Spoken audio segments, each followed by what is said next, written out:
거래량을 확인을 해봤던 굉장히 빠른 감소세를 보여주고 있는데요. 자, 그런데 조금 전까지 제가 2020년도부터는 급등이 이어졌었다라고 이야기를 했었잖아요. 자, 그런데 거래량이 감소했다? 무언가 이상하지 않으신가요? 자, 그렇다면 매물량을 또 한번 확인해 보시면 됩니다.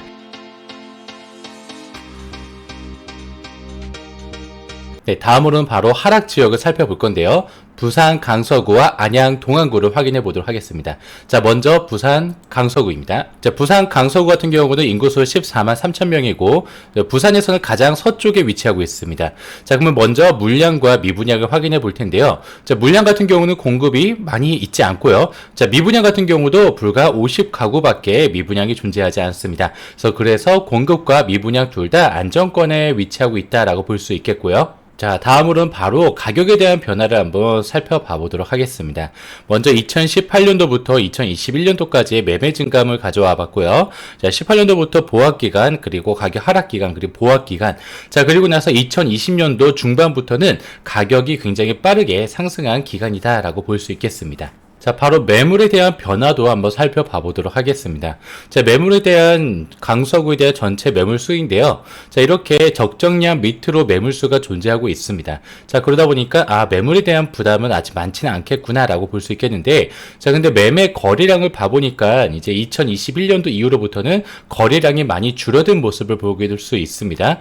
자, 그런데 이 이유는 2020년도 12월부터 조정 대상 지역으로 지정되었기 때문에 거래량이 줄었다 라고 볼 수 있겠는데, 자, 근데 매물수를 봐보면은 뭔가 좀 이상한 부분이 있는데, 바로 2021년도부터는 규제 기간임에도 불구하고, 그리고 거래량이 많지 않았음에도 불구하고 매물량이 급속도로 빠르게 증가하고 있는 모습을 보여주고 있지 않습니다. 자, 그렇기 때문에 21년도 당시의 공급보다는 수요가 더 많았다라고 확인할 수가 있기 때문에 가격의 상승이 오랫동안 유지가 되었구나라고 이해하면 되겠네요. 자, 그럼 바로 아파트를 한번 살펴봐 보도록 하겠습니다. 이제 부산 강서구 하면 명지동이 가장 먼저 떠오를 텐데요.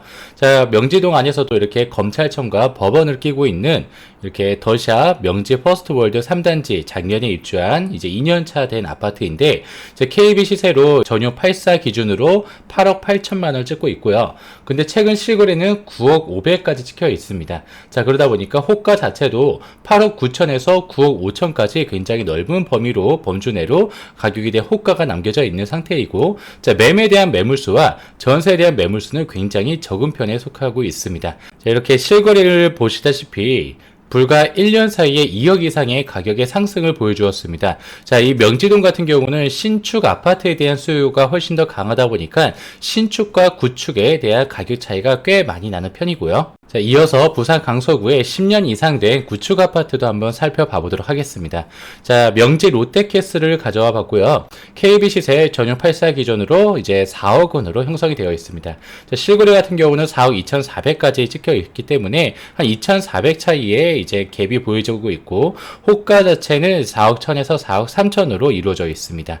자, 이렇게 매매에 대한 매물수는 이제 적정량보다는 굉장히 좀 많아지고 있고, 전세에 대한 개수는 굉장히 줄어들고 있는 모습을 볼 수가 있고요. KB 시세를 보시다시피 21년도 1월 달에 갑자기 급등한 모습을 볼 수가 있죠. 자, 이 부분은 약 20% 이상의 상승률을 급하게 보여줬기 때문에 이 명지동 전체적으로 가격 상승이 굉장히 가팔랐다라고 이해하시면 되겠습니다. 네, 제가 지금까지 보여드렸던 아파트들은 가격에 대한 하락에 대한 부분은 사실 확인하기가 좀 어려웠던 부분이 있었습니다.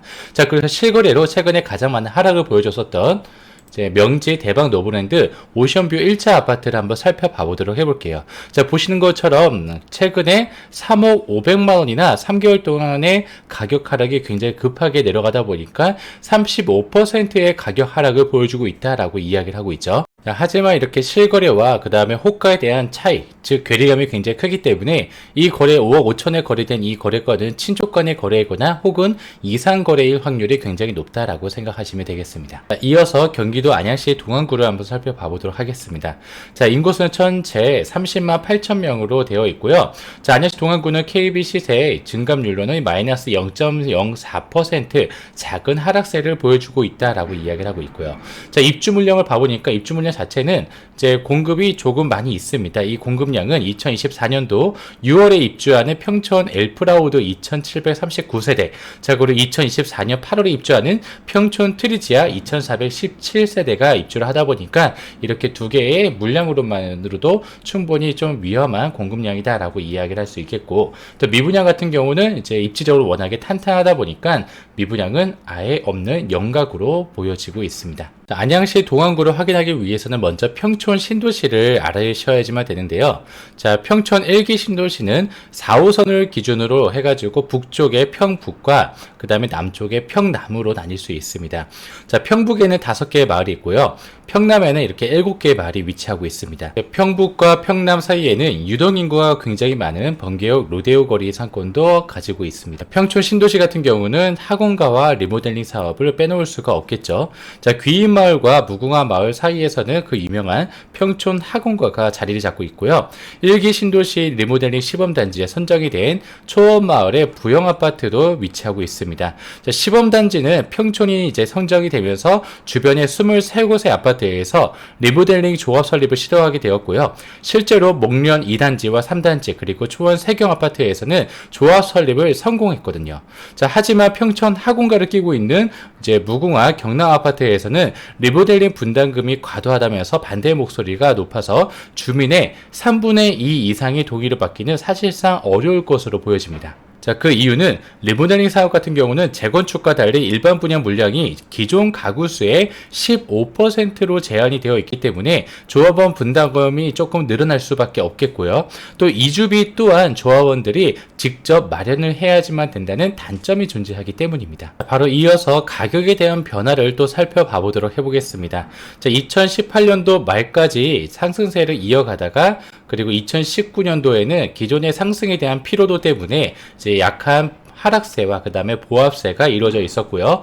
자, 그리고 2020년도 초반부터는 굉장히 급등하는 모습을 보여줍니다. 마치 날개를 단 것처럼 굉장히 빠른 급등이고요. 자, 그리고 1% 이상의 이제 매매 주간 상승률이 굉장히 많이 포진되어 있기 때문에 가격의 상승이 이로 설명할 수 없을 정도로 굉장히 가팔랐구나 라고 보시면 되겠습니다. 자, 이어서 매매 거래량을 또 살펴봐 보도록 하겠습니다. 자, 거래량을 확인을 해봤더니 21년도 이후부터는 굉장히 빠른 감소세를 보여주고 있는데요. 자, 그런데 조금 전까지 제가 2020년도부터는 최근까지 굉장히 매매 가격에 대한 급등이 이어졌었다라고 이야기를 했었잖아요. 자, 그런데 거래량이 감소했다? 무언가 이상하지 않으신가요? 자, 그렇다면 매물량을 또 한번 확인해 보시면 됩니다. 자, 매물량에서는 2020년도에는 우리가 거래가 많았기 때문에 매물에 대한 감소가 빠르게 이루어졌다라고 이해하시면 되겠는데, 자, 근데 21년도 이후에는 거래량이 감소되었음에도 불구하고 21년도에 매물수는 빠르게 증가하고 있다라고 보기는 어렵습니다. 즉, 구축 매물에 대한 공급이 수요보다는 적었기 때문에 가격 상승이 이어졌다라고 이해하시면 되겠습니다. 다음 아파트를 바로 또 살펴봐 보도록 하겠습니다. 자, 바로 가져온 아파트는 귀인마을 현대 홈타운 아파트고요. 자, 먼저 20년 차가 된 이제 귀인마을 현대 홈타운 같은 경우는 제 아파트 계획이 사실 이 지역에는 있지 않았었는데 취락지구를 재개발하면서 아파트가 형성이 된 아파트고, 또 바로 밑에는 이제 유명한 귀인 중학교를 위치하고 있습니다.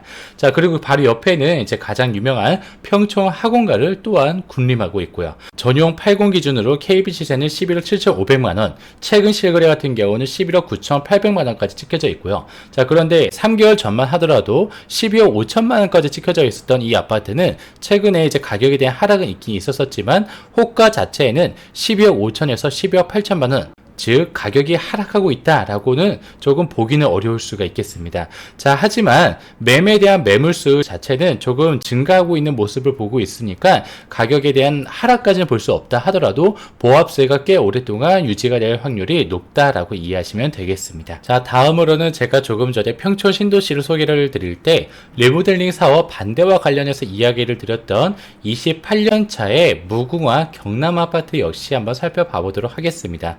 자, 단지 내에 들어가 보게 되면은 이렇게 리모델링 사업을 추진하려는 주민들과 그 다음에 반대하려고 하는 주민들에 대한 대립 또한도 느껴지기도 하는데요. 전용 8사 기준으로는 9억 4천만 원으로 KB 시세는 만들어져 있고, 자, 그리고 최근 실거래 같은 경우는 10억 9,500만 원까지 꽤 높은 차이에 대한 실거래가 찍혀져 있습니다. 그리고 실거래 자체도 가격에 대한 하락은 또 확인하기가 어렵긴 하고요. 자, 매매에 대한 호가 역시도 9억 5천에서 11억까지 꽤 넓은 범주를 가지고 있긴 하지만 매매 가격에 대한 하락이다 라고 보여지는 매매 호가는 딱히 나오고 있지는 않은 실정이긴 합니다.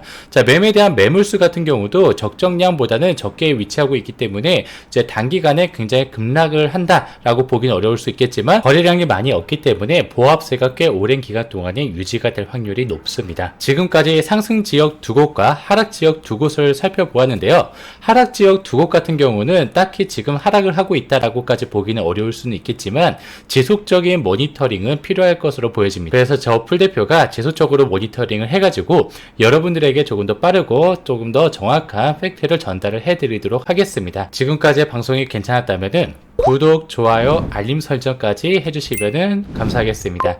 자, 마지막 남은 연휴 잘 보내시고요. 저희는 다음 주에 새로운 모습으로 만나 뵙도록 하겠습니다. 시청해 주셔서 감사합니다.